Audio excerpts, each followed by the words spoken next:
అభక్ష్య భక్షకో లౌల్యాద్ బ్రాహ్మణస్యాన్మహోదర. తినరానివి తింటే, అంటే ఇది తినకూడదు నిషేధం పెట్టినవన్నీ జిహ్వాచాపల్యం కొద్దీ తింటే వాళ్ళకి మహోదరం అనే ఒక వ్యాధి వస్తుందన్నాడు. అంటే పూర్వజన్మ కృతం పాపం వ్యాధి రూపేణ బాధతే అనేటువంటి మాట ఏదైతే ఉన్నదో దాన్ని బట్టి మనం ఆలోచించినట్లయితే ఏ వ్యాధికి ఏ పాపమో కూడా చెప్పడం జరిగింది. ఇది వినడం వల్ల రెండు జరుగుతాయి. ఏది ఒట్టినే రాదు అని తెలియడం వల్ల ఒకప్పుడు చేసుకున్నదే ఇప్పుడు అనుభవిస్తున్నాను మనలోనే ఒక రకమైనటువంటి పశ్చాత్తాపం కలిగి ఒక విధమైన సహనశక్తి ఏర్పడుతుంది. కర్మసిద్ధాంతం ఇచ్చే సహనశక్తి అంత విశేషం. ఒక దుష్కర్మ వల్ల ఇది అనుభవిస్తున్నావు కనుక ఇప్పుడైనా సత్కర్మ చేసుకొని చెప్పడం చేత నేను సత్కర్మ ప్రేరేపిస్తాం. అది దీనిలో ఉన్నటువంటి మరొక అంశం. అంతేకాదు కర్మ విపాకం చెప్తూనే పరిహారాలు చాలా చెప్పారు. పరిహారాలు మీకు ముందే చెప్పాను నేను, అవి ఇక్కడ స్మరించుకుంటే చాలు. ఇంకా చాలా విషయములు చెప్తూ ఉన్నాడు. శ్రాద్ధంలో ఇవన్నీ ఎందుకు చెప్పడం జరుగుతుందంటే ఈ జన్మలోనైనా ఈ పనులు చేయకుండా ఉండడానికి ప్రయత్నిస్తాం. శ్రాద్ధంలో అశుచి పదార్థాన్ని పెట్టినట్లయితే శ్రాద్ధేన్నమశుచిందత్వా చిత్రకుష్ఠీ ప్రజాయతే అని చెప్తున్నాడు. శ్రాద్ధంలో అశుచి పదార్థాన్ని పెట్టినట్లయితే చిత్రకుష్ఠువు అనేటువంటి వ్యాధి కలుగుతుంది. గురోర్గర్వేణావమానాదపస్మారీ భవేన్నరః. గర్వంతో గురువుని అవమానించేటువంటి వాడు అపస్మారం అనే రోగానికి గురి అవుతాడు. వేదాన్ని నిందించేవాడికి చర్మ సంబంధమైనటువంటి పాండురోగాది రోగాలు లభిస్తాయి. నిందకో వేదశాస్త్రాణం పాండురోగి భవేద్ ధ్రువం. అన్నహర్త భవేదాఖు శలభో ధాన్యహారక. అన్నాన్ని దొంగిలించేవాడు ఎలకై పుడతాడు. అంటే ఎలకలన్నింటి చూసి అన్నం దొంగిలించే అనుకున్న తప్పేం లేదు, కానీ ఎలకలన్నీ అవి కాకపోయినా కొన్ని ఎలకలైనా ఇవే. శలభో ధాన్యహారక అంటే ధాన్యాన్ని అపహరించేవాడు మిడతై పుడతాడు. ఇలా చెప్తూ యస్తు రౌద్రోపజీవీ చ మార్గే సార్ధాన్ విలుంపతి మృగయా వ్యసనీయస్తు ఛాగస్యాద్వధికే గృహే. దారులు కాచి బాటసారನ್ನು దోచుకునేవాడు, వేటగాళ్ళు వీళ్ళు కసాయివాని ఇంట మేకయ్య పుడతారు. చూడండి ఇందులో ఉన్న విశేషం. అంటే సృష్టిలో ఏది ఊరకనే రాదు అనేది కూడా తెలియజేస్తున్నాడు. అది భగవంతుడి దయంతా ఎక్కడుందంటే వాడిది చేయడం వల్ల ఇది అనుభవిస్తున్నాడని వాడికి తెలియనివ్వలేదా?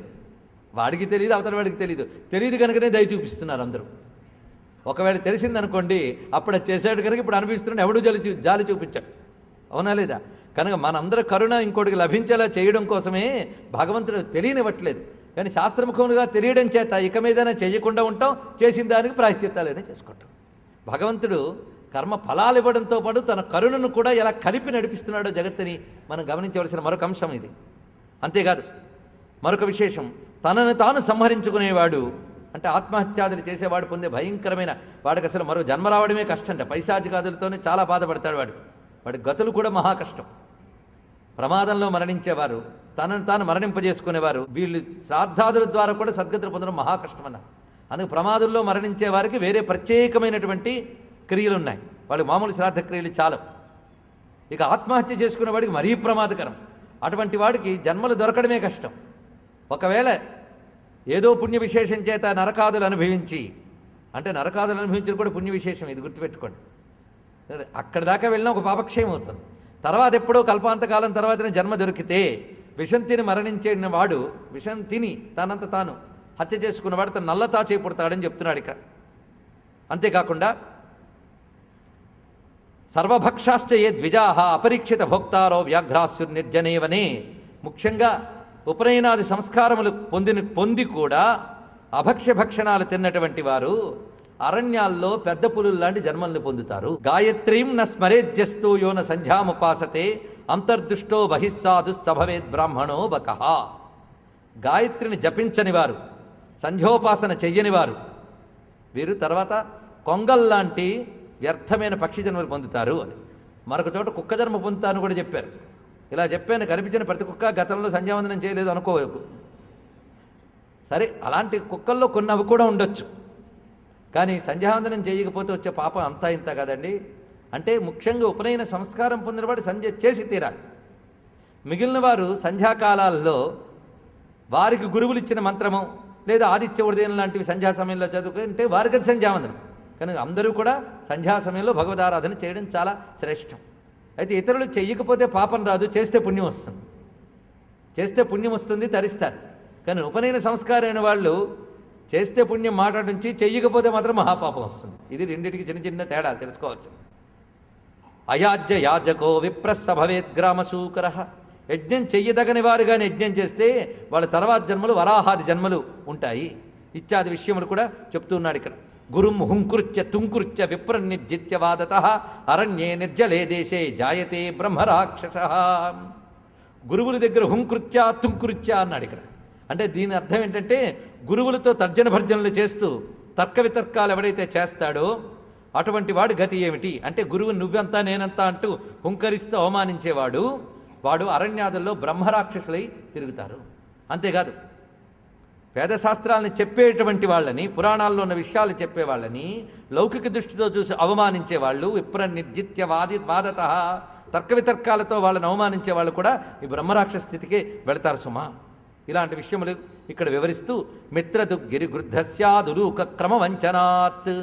మిత్రద్రోహులు కొండల యందు గ్రద్దలై పుట్టి తిరుగుతారు. దాని తర్వాత ఉలూక క్రమవంచనాత్ వంచకులు గుడ్లగూబలు మొదలైన జన్మల్ని పొందుతారు సుమా. ఈ విధంగా రకరకాల పాపములు వాటి యొక్క విశేషములు చెప్తూ మరికొన్ని ఇప్పుడు అనేక చోట్ల మనకు కనబడుతున్న పాపాల గురించి నిన్న మనం కొన్ని ప్రస్తావించుకున్నాం. దేవద్రవ్యాలను అపహరించేవాళ్ళు, భూములను అపహరించేవాళ్ళు, వాళ్ళ నరకాల్లో ఎన్ని బాధలు అనిపిస్తారో చెప్పారు. తర్వాత పుట్టుకలు కూడా చెప్తున్నాడు ఇక్కడ. స్వదత్తాం పరదత్వం పరదత్తాం వాయో హరిత్య వసుంధరాం 60 వర్ష సహస్రాణి విష్టాయాం జాయితే కృమి. నిన్నైతే నరకంలో అనుభవిస్తారని చెప్పాం, వాళ్ళ తర్వాత జన్మలు చెప్తున్నాడు ఇక్కడ. భూములను అపహరించేవాళ్ళు అది మామూలుగా ఒకరొకరికి దానం చేసిన భూమిని తిరిగి అపహరించిన, లేదా వాడొకప్పుడు దానం చేసి మళ్ళీ దాన్ని అపహరించిన, ఏదైనా సరే మామూలుగా ఒకరికి ఇచ్చిన భూమిని అపహరిస్తేనే ఏ దుర్గతి కలుగుతుందో చెప్తున్నారు. ఇంకా దేవభూములు మొదలైనవి అపహరిస్తే దానికి ఏ దుర్గతి కలుగుతుందో చెప్పుకోవాలి. దీనికి మరింత వేసుకోవాలి. ఏమిటంటే 60 వర్ష సహస్రాన్ని విష్టాయాం జాయతే కృమి అన్నాడు ఇక్కడ. అంటే 6000 సంవత్సరముల పాటు, అంటే 6000 సంవత్సరాలు ఎన్నిసార్లు పుట్టి ఎన్నిసార్లు చేస్తూ ఒకటే పుట్టుకు మాత్రం పొందుతాడట, ఒకటే జాతి. అదేమిటి అంటే మలంలో క్రిములుగా పుడతాడు వాడు. ఈ భూముల్ని అపహరించేవాళ్ళు కనుక ఇప్పుడు భూములను అపహరించి బిల్డింగ్లు కట్టుకున్నాం సరదా పడతారు, కానీ తర్వాత ఎక్కడుంటారో తెలుసుకుంటే ఆ పని చేయకుండా జాగ్రత్త పడతారని అనుకున్నాడు. కానీ ఆ రోజుల్లో చెప్తే భయపడేవారు. ఇప్పుడు వీటికి కూడా భయపడే జాతి ఎప్పుడో పోయింది. ఎందుకంటే అనుభవించక తప్పని శరీరం వచ్చినప్పుడు వినే బుద్ధి పుట్టదు, అదొకటి వచ్చింది. సరే, ఇంతవరకు వివరించి దీనితో కర్మ విపాకం కూడా అయిపోయిందండి. అంటే నరకాల్లో ఎలా అనుభవిస్తారో చెప్తున్నాడు. తర్వాత జన్మల్లో ఏ విధాలుగా ఉంటాయో చెప్పాడు.